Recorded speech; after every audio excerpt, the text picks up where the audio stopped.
మన దగ్గరికి వచ్చే చాలామంది పేషెంట్స్లో ముందు పేషెంట్కి యాక్సిడెంట్ వల్ల కానీ లేకపోతే ఏదైనా పైనుంచి కింద పడడం వల్ల కానీ లేకపోతే ఇండస్ట్రియల్ డిసాస్టర్స్ వల్ల కానీ ఏదో రకంగా పేషెంట్కు హెడ్ ఇంజరీ అవ్వడం, బ్రెయిన్లో బ్లీడింగ్ అవ్వడం అనేది జరుగుతుంది. ఆ బ్లీడింగ్కి మనం సర్జరీ అవకాశం ఉన్నప్పుడు, సర్జరీ చేస్తేనే పేషెంట్ ప్రాణాలతో బయటకు వస్తారు అని అనుకున్నప్పుడు డెఫినెట్గా మనం సర్జరీ చేయడం జరుగుతుంది. సర్జరీ తర్వాత పేషెంట్ రికవర్ అవుతారు, ఇంటికి వెళ్తారు. ఇంటికి వెళ్ళిన తర్వాత కొంతమంది పేషెంట్స్ నేను అంతా బాగానే ఉన్నా కదా, నాకు ఇంకేం ప్రాబ్లం లేదు, నేను నడుస్తున్నా, నేను అన్ని తింటున్నా, నేను నా పని అన్ని చేసుకోగలుగుతున్నా, ఎందుకు ఈ అనవసరమైన మెడికేషన్స్ అని టక్కున స్కిప్ చేసుకోవడం జరుగుతుంది. సీన్ కట్ చేస్తే నేను ఒక నెలకు చెప్తున్నాను అని యావరేజ్గా నా దగ్గరికి నెలలో కనీసం 1 or 2 పేషెంట్స్ తప్పకుండా వస్తున్నారు. 1 or 2 పేషెంట్స్ అంటే మనకు నెంబర్ తక్కువ అనిపించవచ్చు, నెలలో ఒకరిద్దరు అనేది చాలా ఎక్కువ. ఎందుకు అని అంటే వీళ్ళందరూ కూడా ట్రీట్మెంట్ తెలియని వాళ్ళు కాదు, ట్రీట్మెంట్ తీసుకొని వాళ్ళు కాదు.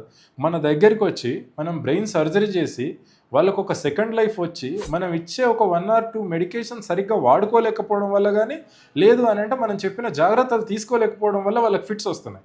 సో పర్టికులర్గా బ్రెయిన్ సర్జరీ అయిన ప్రతి పేషెంట్కి కూడా ఫిట్స్ వచ్చే అవకాశం ఉంటుంది. పర్టికులర్గా పెద్ద మెదడులో అయ్యే సర్జరీస్. ఎప్పుడైతే మనం పెద్ద మెదడు అంటే ఏంది, బ్రెయిన్ ముందు భాగం, పైన భాగం, కింద భాగం, వెనకాల భాగం. కింద బ్రెయిన్ కంప్లీట్ వెనకాల మనకు మెడకు పైన భాగంలో ఉండే చిన్న మెదడులో అయితే మాత్రమే ఫిట్స్ వచ్చే అవకాశం ఉండదు. పర్టికులర్గా బ్రెయిన్ ముందు భాగంలో, బ్రెయిన్ కింద భాగంలో అంటే ఫ్రంటల్ లోబ్, టెంపోరల్ లోబ్ అంటారు.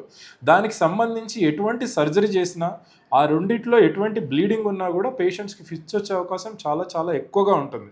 సో సర్జరీకి ముందే మేము ఫిట్స్ మందులు అనేది స్టార్ట్ చేయడం జరుగుతుంది.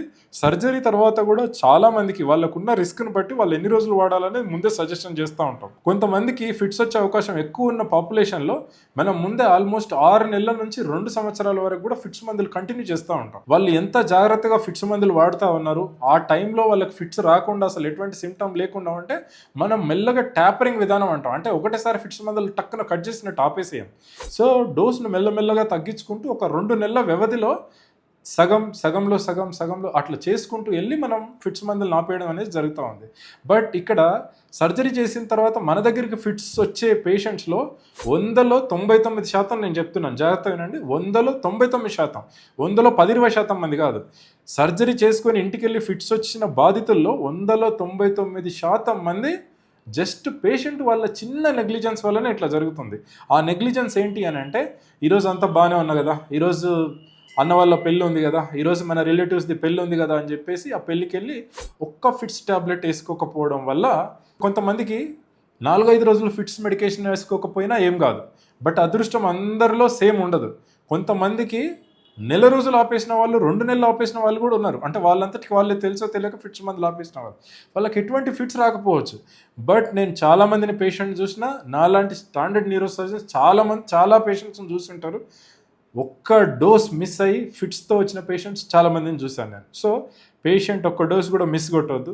రెండోది వచ్చేసరికి ఫిట్స్ మందులు వాడుతున్నా కూడా కొంతమంది అంత బాగానే ఉంది కదా, జనజీవన స్రవంతిలో కలిసిపోయి అన్ని నార్మల్ చేయొచ్చు అనుకుంటారు. ఆల్కహాల్ తీసుకుంటారు, ఆల్కహాల్ తీసుకున్న నైట్ కానీ ఆ నెక్స్ట్ డే మళ్ళీ ఫిట్స్ రావడం జరుగుతుంటుంది. విపరీతమైన స్ట్రెస్కి గురైనప్పుడు కానీ, లేదు మళ్ళీ స్మోకింగ్ బాగా ఎక్కువ చేసినప్పుడు కానీ, నిద్ర తక్కువ అయినప్పుడు కానీ, ఫీవర్ బాగా ఎక్కువ ఉన్నప్పుడు కానీ, ఈ అన్నిట్లో ఆల్రెడీ ఎప్పుడైనా బ్రెయిన్ సర్జరీ చేసిన వాళ్ళకి, ముందు బ్రెయిన్లో బ్లీడింగ్ ఉన్న వాళ్ళకి, ఫిట్స్ రిస్క్ ఆల్రెడీ ఉన్న వాళ్ళకి, ఈ అజాగ్రత్తలు ఉన్నా, లేకపోతే జ్వరం వచ్చినప్పుడు తొందరగా ట్రీట్ చేసుకోలేకపోయినా, విపరీతమైన స్ట్రెస్కి గురై ఉన్నా, లేదు ఫిట్స్ మందులు మిస్ అయినా, లేదు బాగా ఆల్కహాల్ స్మోకింగ్ చేసినా మళ్ళీ ఫిట్స్ వచ్చే అవకాశాలు ఉంటాయి. దీనిలో ఒక 2 ఎగ్జాంపుల్స్ చెప్తాను నేను. సో రీసెంట్గా పేషెంట్కి నేను సర్జరీ చేసి ఆల్మోస్ట్ 2 సంవత్సరాలు అవుతుంది. మనం సర్జరీ చేసిన వాళ్ళలో బ్రెయిన్కి 2 సైడ్ సర్జరీ చేసి హీరోయిక్గా బతికి నార్మల్ లైఫ్ లీడ్ చేస్తున్న వాళ్ళని ఇట్లా వేళ్ళపైన లెక్క పెట్టుకోవచ్చు. నేను గత 2.5 yearsలో 9 మందికి బ్రెయిన్కి 2 సైడ్లు సర్జరీ చేశాను. అందులో 4 కంప్లీట్ నార్మల్గా ఉన్నారు. కంప్లీట్ నార్మల్గా బ్రెయిన్లో 2 సైడ్ సర్జరీలు అయిపోయి ఏదో పేషెంట్ లాగానో సైడ్ ఎఫెక్ట్లతోనో లేకపోతే ఇంకో రకమైన బ్రెయిన్ ఫంక్షన్ తగ్గి కాదు, వీళ్ళు కంప్లీట్గా నార్మల్ ఉన్నారు. ఒక పేషెంట్ కొంత బ్రెయిన్ పరంగా పరిస్థితి కొంత డౌన్ అయ్యి ఉన్నారు. రైట్, బ్రెయిన్ 9 మందిలో 5 మంది ఆల్మోస్ట్ అంటే 4 కంప్లీట్ నార్మల్గా రికవర్ అవ్వడం, ఒకరు నియర్ నార్మల్గా రికవర్ అవ్వడం అనేది అంత ఈజీ కాదు. అందులో ఒక పేషెంట్ మిర్యాలగూడ నుంచి, నాకు ఈ పేషెంట్ పేరు డీటెయిల్స్ అన్నీ ఇంకా కూడా గుర్తున్నాయి, బట్ డిస్క్లోజ్ చేయలేము కదా బయటకి. సో పేషెంట్ ఏంటి అని అంటే 2 ఏళ్ల క్రితం ఒక యాక్సిడెంట్లో బ్రెయిన్లో 2 సైడ్ల యాక్సిడెంట్ అయినప్పుడు ఉండే అన్ని రకాల బ్లీడింగ్లు పేషెంట్కి ఉన్నాయి. సో పేషెంట్కి 2 సైడ్ల సర్జరీ చేయడం జరిగింది. ఆల్మోస్ట్ వెంటిలేటర్ పైన 10 రోజులు ప్లస్ ఉండి దాని తర్వాత పేషెంట్కి ట్రేకియాస్టమీ చేసి ఇక్కడ నుంచి గాలి ఇచ్చి తర్వాత రిహాబిలిటేషన్ కేర్ ఇచ్చి తర్వాత కంప్లీట్ రికవర్ అయిపోయి ఇప్పుడు ఆల్మోస్ట్ పుష్టిగా అసలు ఆ పేషెంట్ని ముందు సర్జరీకి ముందర పేషెంట్, సర్జరీ తర్వాత పేషెంట్ ఇతనేనా అన్న స్టేజ్లో అసలు గుర్తుపట్టలేనంత, అంటే ఫుల్ ఫిజికల్ అంటే ఫిజిక్ ఒక జిమ్ పర్సనాలిటీ లాగా, హెయిర్ మొత్తం ఇట్లా ఒత్తుగా మనకంటే హెయిర్ సెలూన్ల పైన అడ్వర్టైజ్లు ఉంటాయి కదా, అంత బెస్ట్ హెయిర్ డెవలప్ అయిపోయి పేషెంట్ చూడడానికి చాలా చక్కగా ఉన్నాడు. బట్ అన్ఫార్చునేట్లీ పేషెంట్ ఒకరోజు సడన్గా 4 బీర్లు తాగడం జరిగింది. అదే రోజు రాత్రి నాకు ఫోన్ చేయడం జరిగింది.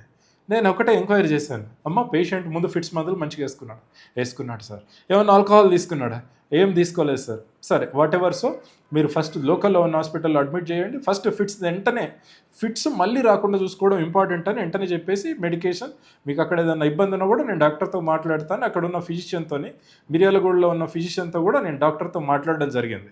రైట్, మనకు సంబంధించి ఎటువంటి జాగ్రత్తలు తీసుకోవాలి, ఏం చూసుకోవాలి పర్టికులర్గా ఈ పేషెంట్లో అని. ఎందుకు అని అంటే ఆ పేషెంట్కి 2 సైడ్ల సర్జరీలు అయ్యింది. పేషెంట్ బ్రెయిన్ లోపల, బ్రెయిన్ వాటర్ లోపలికి ఒక ఈవీడి ఒమాయ రిజర్వాయర్ అనేది అది ఇంకా అది అట్లనే ఉండి ఉంది.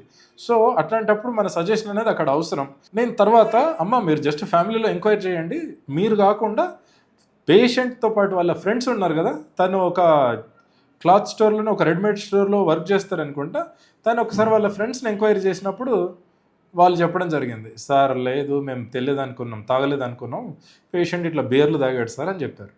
అంటే నువ్వు ఆల్కహాల్ ఎక్కువ మొత్తంలో తీసుకున్నప్పుడు ఆటోమేటిక్గా నీకు ఎన్ని ఫిట్స్ మందులు పెట్టినా కూడా బ్రెయిన్ సర్జరీ తర్వాత బ్రెయిన్లో బ్లీడింగ్లకు మనం ఎన్ని కరెక్ట్ సర్జరీ చేసిన మందులు పెట్టినా మళ్ళీ ఫిట్స్ వచ్చే అవకాశం ఉంటుంది. ఇదొక ఎపిసోడ్. అదే పేషెంట్కి మళ్ళీ ఒక 4 నెలల తర్వాత మళ్ళీ ఫిట్స్ రావడం జరిగింది. అప్పుడు ఎలా జరిగింది ఏంటంటే అవుట్ ఆఫ్ స్ట్రెస్ ఆయన ఏదో ఫంక్షన్ అటెండ్ అవ్వడం జరిగింది. ఆ ముందు రోజు నైట్, ఆ తర్వాత రోజు అంటే కరెక్ట్ అదే రోజు పొద్దున ఫిట్స్ మందులు వేసుకోవడం ఆపేశాడు. సో అది తనకు తప్ప ఇంకెవరికి తెలియదు. సో పేషెంట్ మళ్ళీ అడ్మిట్ చేసి మళ్ళీ ఫిట్స్ రాకుండా మెడికేషన్ ఇచ్చి పేషెంట్ ఫుల్గా హోస్ట్లోకి వచ్చేంత వరకు ట్రీట్ చేసిన తర్వాత అప్పుడు పేషెంట్ చెప్తే కానీ అందరికీ తెలియదు. సో స్ట్రిక్ట్ కాంప్లైన్స్ అనేది చాలా చాలా చాలా అవసరం. ప్రతి పేషెంట్ కూడా ఒక డాక్టర్ మేము నీకు సిమ్టమ్ ఉన్నా, నీకు అసలు ఫిట్సే లేదని తెలిసి కూడా మేము ఫిట్స్ మందులు రాస్తున్నాము అని అంటే ఏదైనా డౌట్ ఉన్నప్పుడు అప్పుడే అడగాలి తప్ప మీరు ఇంటికి వెళ్ళి ఫిట్స్ మందులు మీకు స్వయాన మీరు ఆపేసుకోవడం అనేది ఎట్టి పరిస్థితుల్లో కూడా అది అజాగ్రత్త అవుతుంది. ఒక్కసారి ఫిట్స్ వచ్చిన తర్వాత అందరికీ లైఫ్ సేమ్ ఉండకపోవచ్చు.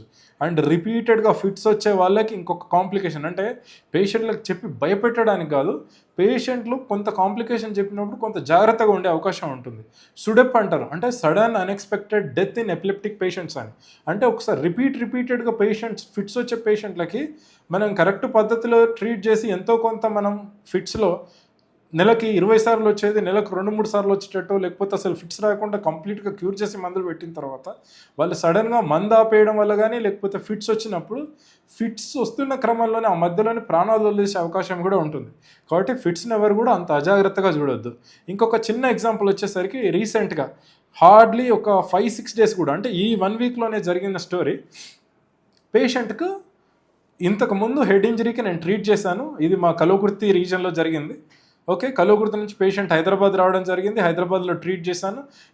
పేషెంట్కి ఎటువంటి సర్జరీ లేకుండా సింపుల్గా ఇంటికి వెళ్ళడం జరిగింది, మందులతోనే రికవరీ. బట్ ఫిట్స్ మందులు పేషెంట్ ఒక్కటే పూట ఆపేయడం జరిగింది. ఒక్క పూట ఆపేస్తే కూడా ఫిట్స్ వస్తాయి అంటే luck, it's completely fate boss. So కొంతమంది నెల రోజులు ఆపేసినా కూడా ఇబ్బంది ఉండదు, కొంతమంది ఒక్క పూట ఆపేసినా కూడా ఫిట్స్ వచ్చే అవకాశం ఉంటుంది. సో మీ అంతటా మీరు రిస్క్ తీసుకోవాల్సిన పని లేదు, జాగ్రత్తగా మందులు వాడండి.